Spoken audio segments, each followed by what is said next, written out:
अपने भगवान को कैसे मनाना चाहिए। अलग अलग प्रदेश में अलग अलग तरीके से भगवान को मनाने का जो तरीका है वो ठाकुर को पसंद है, प्रिय है, और भाग्यशाली हैं वो लोग जो अपने तरीके से अपनी संस्कृति को, अपने लोकाचार को आगे बढ़ाते हैं, छोड़ते नहीं। कितने भी बड़े हो जाओ, कितने भी पढ़ लिख कर समझदार हो जाओ, किसी भी जगह पर पहुंच जाओ, किसी भी पोस्ट पर पहुंच जाओ, लेकिन अपनी संस्कृति, अपना आचरण, अपना व्यवहार मत बदलो। जो पद प्रतिष्ठा पाकर अपनी संस्कृति का अपमान करते हैं वो मूर्ख है।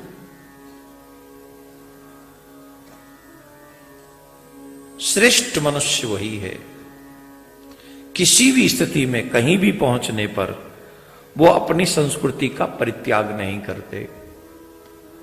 आपकी पहचान लंबी गाड़ी से नहीं होती, आपकी पहचान मधुर वाणी से होती है।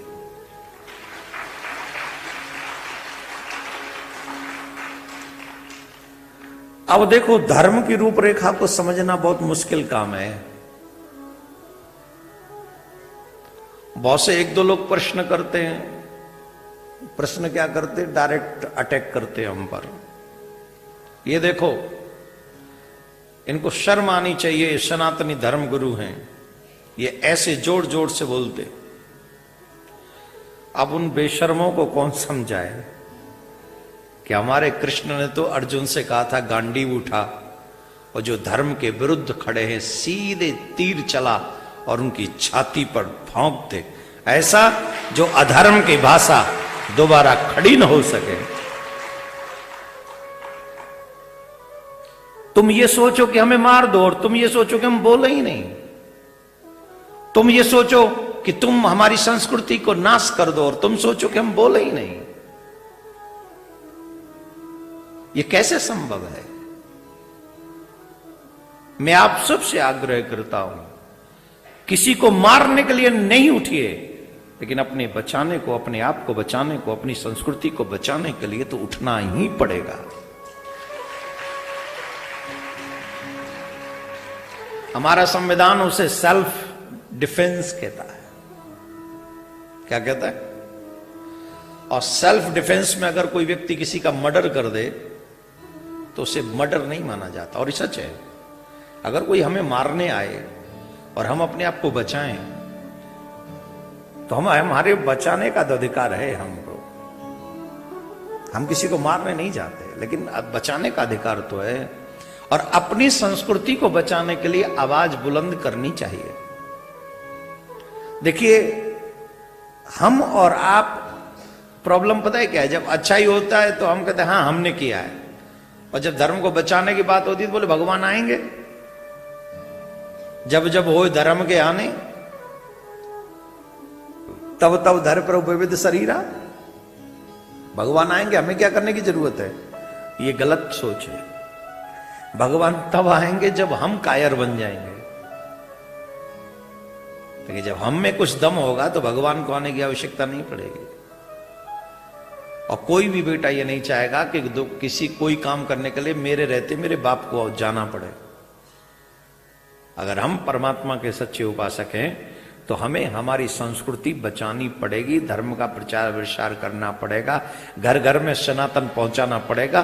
सनातनियों को कोई तंग करे तो उन्हें मुंह तोड़ जवाब देना पड़ेगा। तेरो ये है खिलाओ काऊ काजी तेरो ही है। अच्छा फिर ठीक।